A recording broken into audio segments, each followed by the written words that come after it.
Hello again, this is Pearls, doing my Let's Play of Deadly Rooms of Death. Last time you guys joined me, I ended and goofed and went to the room to the south of me, and well, that was bad, so I kind of skipped ahead and opened the door and going right this time. Let's see, new developments in this hold. Still, the puzzles aren't too challenging, and then I get myself killed. The puzzles aren't too challenging, you just basically... They want you to get used to the idea of how roaches behave and how you should deal with them in swarmy formations. Because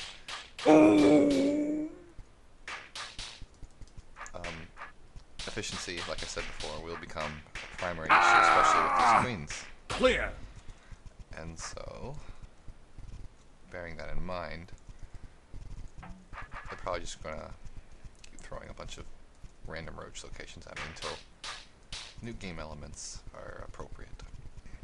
Now this one's kind of annoying. You can't really get the queen to follow you because, as we learned last time, queens will go away from you as fast as they can.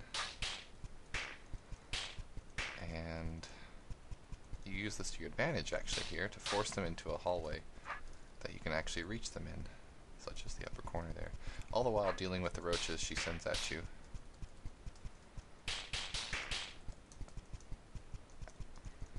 But it's not too hard. Now something that's can maybe catch you up if you aren't paying attention here is while she's laying eggs she stops moving, as you see right there.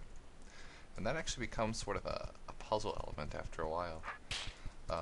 It's finding ways to deal with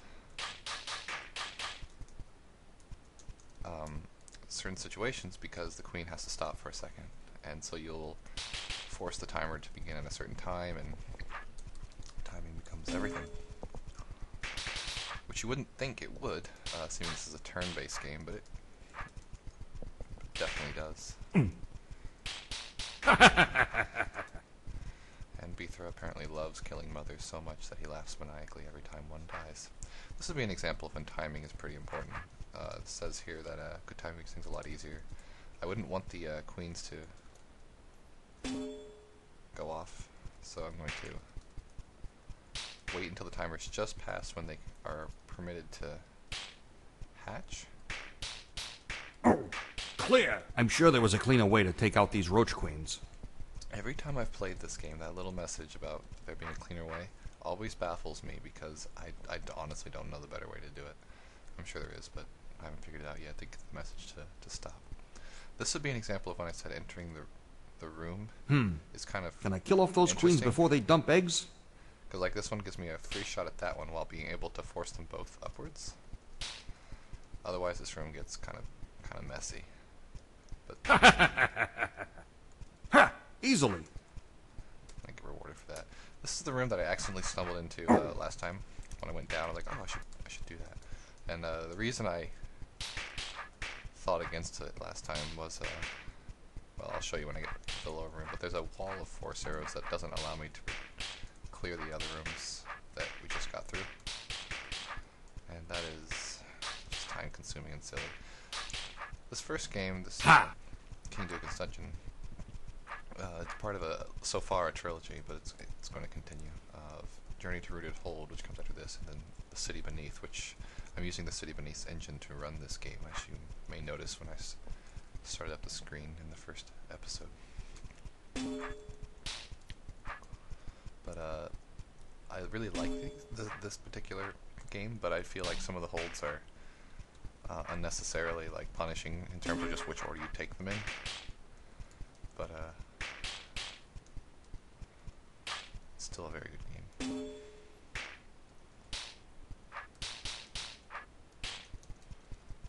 So now I'm just trying to open these. Oh, I missed the first order.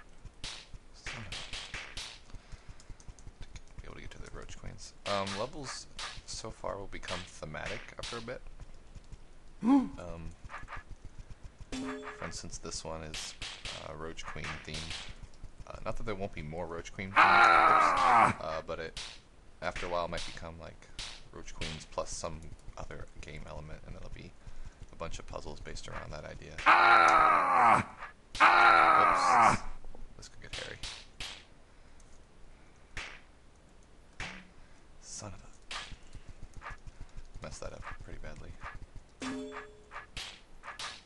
I had too many roaches on both sides of me. And I was being stupid.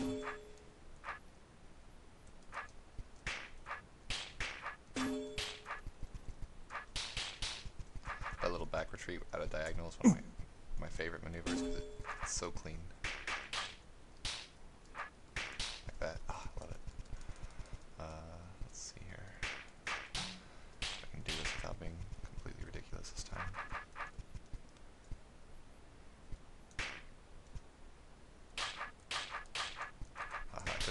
I made the force arrows work to my advantages because even though I can't move on them, that also means that Clear. they can't either, so it works out in my favor. And if I remember right, I hate this next room. It just time. Yep. I don't know the best way to do it, to be frank. It seems to me like you basically just spend a lot of time waiting, because you have to. This orb down here switches these doors, and that causes a problem. So what you have to do is actually like make the queens breed so much that they can't move, and it's just kind of strange. So then I gotta fill in these gaps here.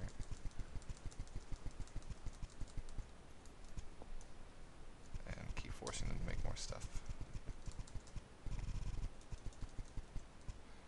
Mess that up a little bit, but now I should be able to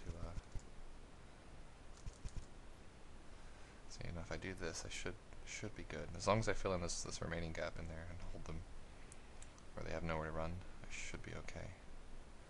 It's annoying. I'm just holding down my 5 key right now to force them to continue to produce roaches. Again, it's not a great puzzle, it's just kind of annoying. So now I should be free to try to take them out. Oops. There we go. And I don't know why I did that. That's going to really make me mad if I can't fix my problem there. Okay, so now that they've retreated to the bottom of the room, I can get to them.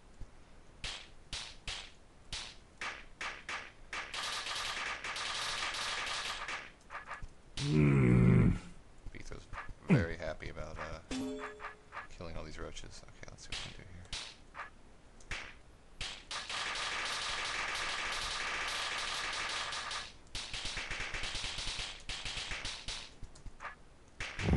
Whoops, I messed that up. Should not have done that. Now I basically have a mission to kill as many things as I can. It's kind of just a funneling technique at this point. So that is kind of fun, admittedly.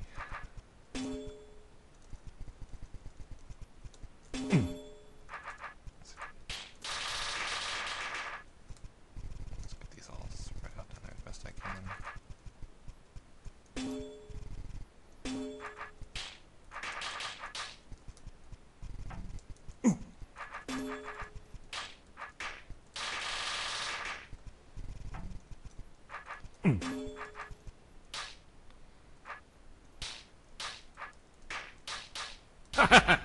Yeah, not a huge fan of that puzzle. Oh well. This one's interesting, where you have to know where to run to, basically. Because once you open this door, they're going to come careening after you. But I think I can retreat back here and be okay. Yep.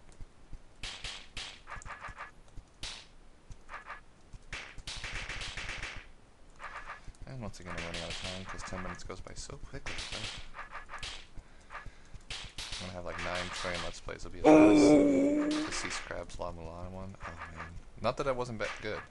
There was a lot of episodes. I felt pretty connected to the guy at the end of that. It was like an emotional ordeal for everyone involved, including his watchers. Oh good, I can leave. So that was level 2. Again, Queen themed, but altogether not too complex. And it's going to complain about me. You shouldn't be so destructive. But anyway, signing off. I'll see you next time.